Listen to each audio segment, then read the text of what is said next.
From ACT Teachers Party List mga kapatid, may kaugnayan pa rin po dito nga po sa sinasabi na Mm. DPWH leaks na ito. Hindi, unahin mong katanungan sa kanya, ipinangako din sa kanya. Yung pinangako sa atin na may makukulong. Ganon. Gusto mo Sige. yun ang una itanong ko. Oo. Bago tong mga sinasabi na Sige, ito. okay, go Sige. ahead. Kasama na po natin nasa linya mga kapatid, Congressman Antonio Tino mula po sa ACT Teachers Party List. Magandang umaga po, Congressman. Hi, good morning, DJ Chacha, and good morning, Ted. Oo, Morning, Ted. good morning po, Congressman. Thank you for being on the show and Merry Christmas po sa inyo. Congressman, ito nga, Merry Christmas po sa inyo. ayun, natapos na po yung Pasko at papunta na tayo sa bagong taon. Pero yung pangako ng Pangulong Marcos Jr. na wala silang Merry Christmas, may mga makukulong na mga tao na may kinalaman dito sa flood control scandal. Ang tanong ng tao, nasa na yung pangakong yon ng Pangulong Marcos? Ano pong reaksyon nyo doon? Well, mukhang budol lang pala yun, ano? Nangako ang Pangulo, binitawan niya yung Pangulo niya, binitawan niya yung pangakong yan sa kainitan pa nung November 30 rally. At sa gitna rin ng mga aligasyon na direktang tumuturo sa kanya at saka sa kanyang mga cabinet officials. So, nagbigay siya ng mga pangakong ito, pero dumating ang Pasko ay, well, eto nga, nasa na ang mga malalaking isda, wala pa rin. So ang sabi niyo po mukhang budol lamang ito? Yun po ba yun? Tama po ba? Well, ganun na nga ang nangyayari, di ba? At para sa akin, simple lang naman ang paliwanag dito. Sino ba yung mga malaking isda na tinutukoy dito? Oo. No, well, yung Pangulo na nga mismo at yung kanyang mga cabinet officials plus yung mga pinakamataas na official, yung leadership ng Senado at Kongreso. Oo. Sila naman ang mga pinakamataas na opisyal na may control sa budget na nag-uusapan natin ay yung sistematikong pandarambong sa budget. And in the end, ito ang mga responsable sa pagpasa sa budget, including yung mga controversial na amendments or insertions. At saka yung sa paggastos sa budget, meaning to say, yung pag-award sa mga contractors at mula doon, yung pagkuha ng kita. So, ang malaking isda, di ba, ang Pangulo, ang mga high cabinet officials sa pangunguna ng Executive Secretary, DBM Secretary, si Secretary Bunoan na siyang nakaupo sa DPWH sa unang hati ng Marcos Jr. Administration. Ito yung panahon na naganap yung malaking bahagi ng pandarambong.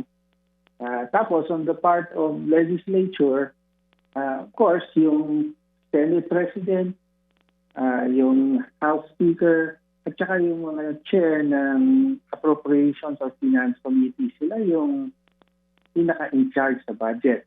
Apart from yung mga opisyal ng DPWH na kumbaga parang facilitators ng pandarambong in the end. Congressman, since nabanggit nyo na po, parang may mga hinahanap kayo na malalaking isda, or I think you're talking about the proponents kasi yan din ang hinahanap ng mga tao dito na parang puro DPWH officials and contractors lang yung napapanagot dito sa issue.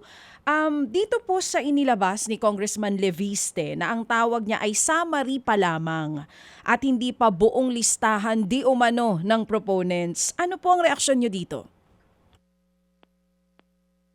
Well, I think unti-unti ay nilalabas niya yung sinasabi niyang hawak niyang files ng yumaong si Undersecretary Cabral. No, so far, yung mga nalalabas niya ay yung mga allocables ng mga district representatives, yung kanilang allocable amounts plus yung mga dagdag pa rito yung mga non-allocable na dagdag. Actually, parang hindi na ito bago, no? Kasi may mga earlier reports, notably yung sa PCIJ, na kinover na ito. No? So, usually, hindi pa nilalabas ni Congressman Leviste yung lahat ng sinabi niyang hawak niya, including, siya rin nagsabi na merong mga, for example, palace officials niya na kasama sa listahan. At makikita nga doon yung role ni dating Secretary Bonoan sa pag-approve at pag-facilitate ng mga requests coming from other parties, including officials from Malacanang. Congressman, may sinasabi kasi siya kung bakit summary pa lang yun nilalabas niya. Ang sabi niya, in due time, ilalabas naman daw niya yung buong listahan. Parang mayroon siyang inaantay lamang. I don't know if it's a ghost signal from DPWH Secretary Vince Dizon. Pero ngayon na partial yung paglabas, summary, hindi pa kabuuan. Do you think parang may panganib ito na parang nagiging selective yung transparency? Or talaga nang-iintay lang siya ng perfect timing? Kasi nasabi nyo na rin naman, itong mga nilabas niya, hindi na to bago dahil nagawan na ito noon ang report ng PCIJ.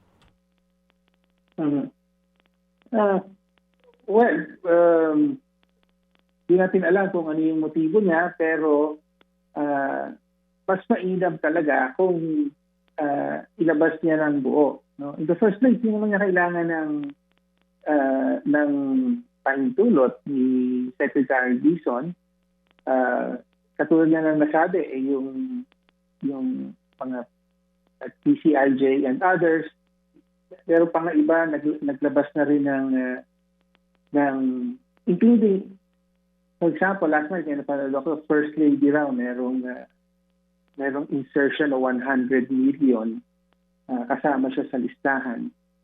So, lumalabas na ito. So, mas maganda siguro kung ilabas na ng buo ni Congressman Leviste para mawala na rin yung mga spekulasyon na baka meron siyang ibang motibo, selective ang kanyang paglabas. Let the public be the judge kung credible ba yung information na hawak niya.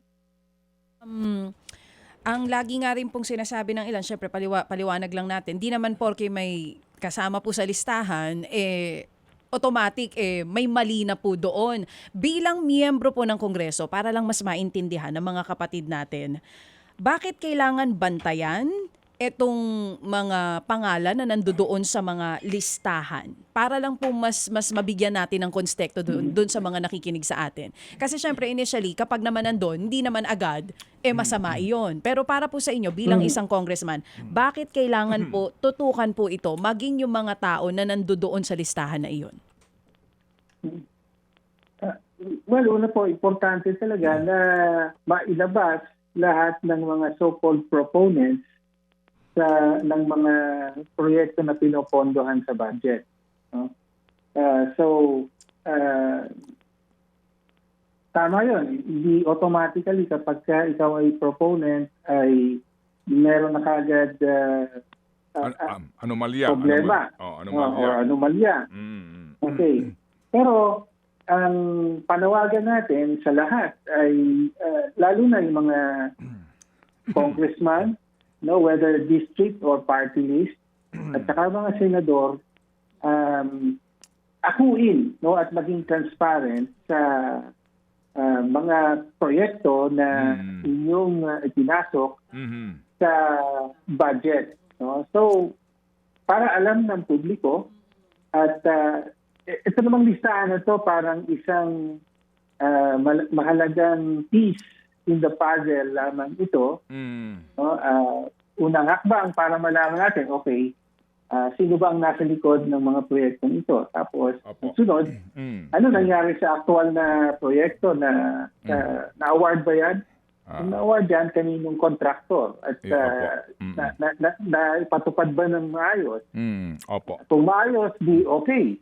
Di katutuwa dapat ng distrito, constituent mo yan.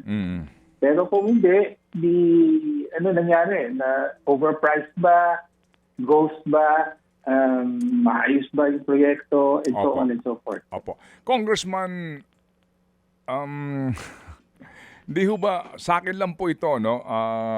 Di ho ba dapat sa pagbubukas ninyo ng sesyon, ito ang maging agenda number 1 ninyo na magpatawag ng malalimang investigasyon ang Kongreso, lower house, harapin si Congressman Leviste, isa publiko itong listahan na ito, pati ang mga notations daw nitong si Cabral, and then, yung mga binabanggit umano na nasa executive o mga pribadong individual na wala sa gobyerno pero nandoon po sa listahan po ng mga proponents na ito, ipatawag ninyo kung gusto talaga ninyo maging transparent sa publiko? Meron ba kayong iniisip na resolution para dito? Nag-file na kami ng resolution earlier. Mas nakatuon ito sa pag-imbestiga sa mga cabinet officials, for example, na pinangalanan na ng ilang mga key players dito, whether it's former Yusek Bernardo, kahit yung mga allegation ni Zaldico, pero nagko-corroborate naman yung dalawang yun eh.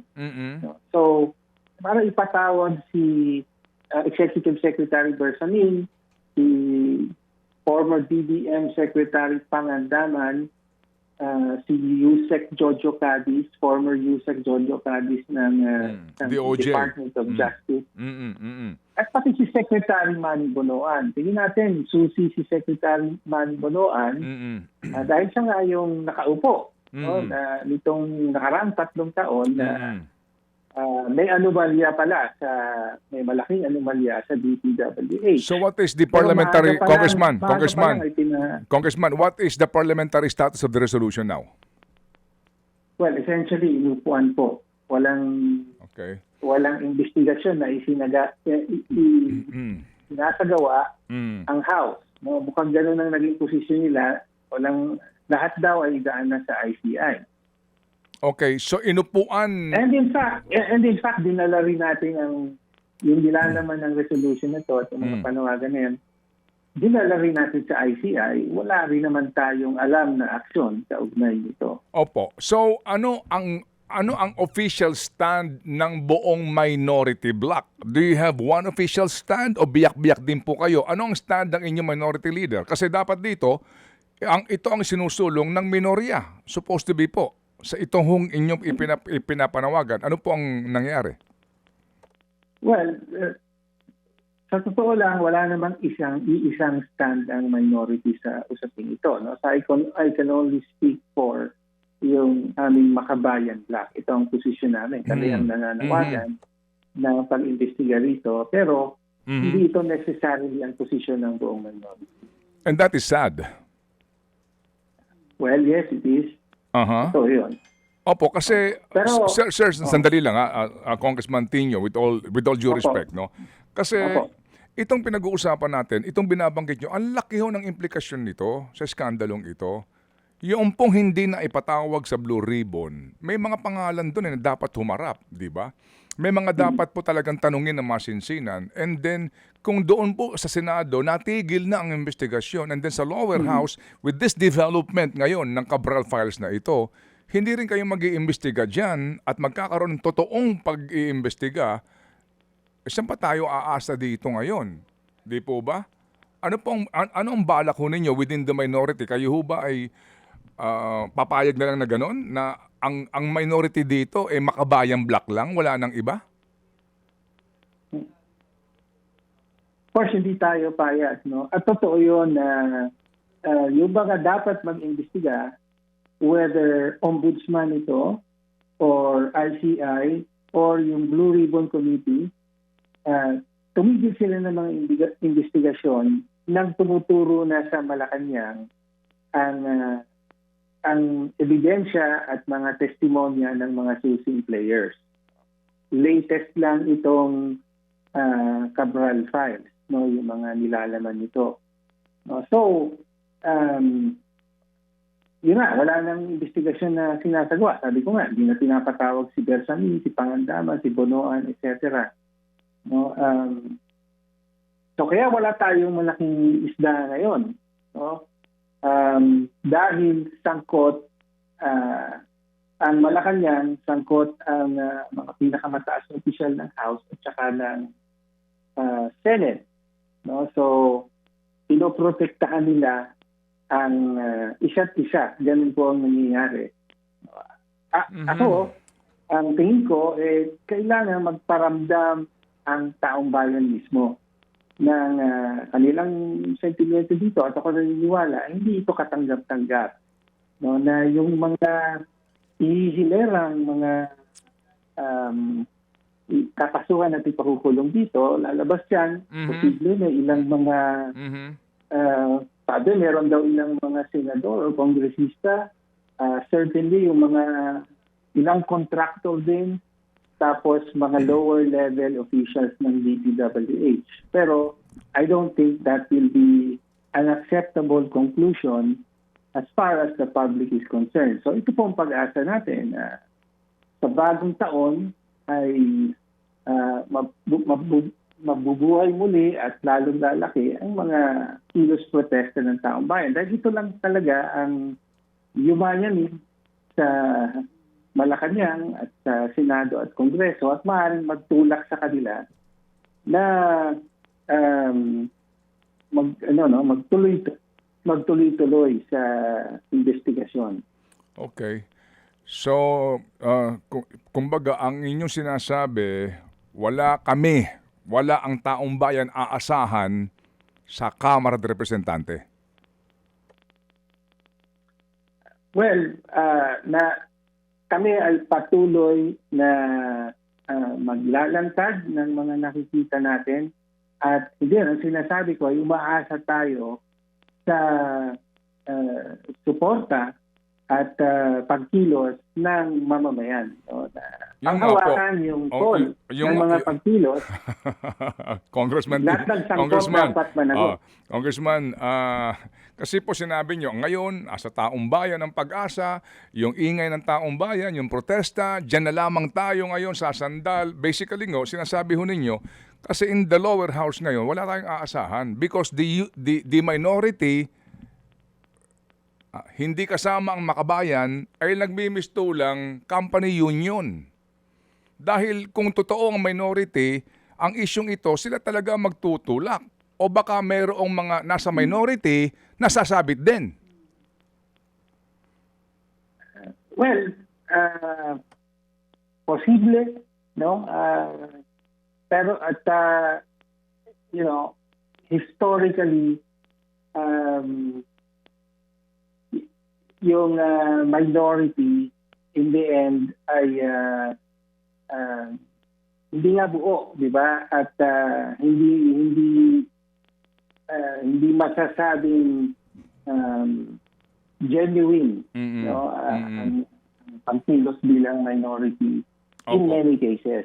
Opo. Kasi kami, naniniwala po kami, yung makabayan, as in makabayan, kayo po consistent. Since day one, noong pa man po, even the past congresses, consistent po naman. Sa botohan, sa issue, sa advokasya, wala pong question. Pero ito hong napakalaking isyong ito ngayon, kagaya po ng dati, kami lang po nagtataka kung bakit hindi man lamang po nagsusulong at hayaan na pong barilin ng majority sa floor yung resolution kung sakasakali. Kasi dito hindi ho ba ito'y dapat subject to debate, naghain ka ng resolution, ihahain sa floor yan ng majority leader. Kasi bago ka mag-imbestiga sa Kamara, kinakailangan ng clearance, di ba, Congressman?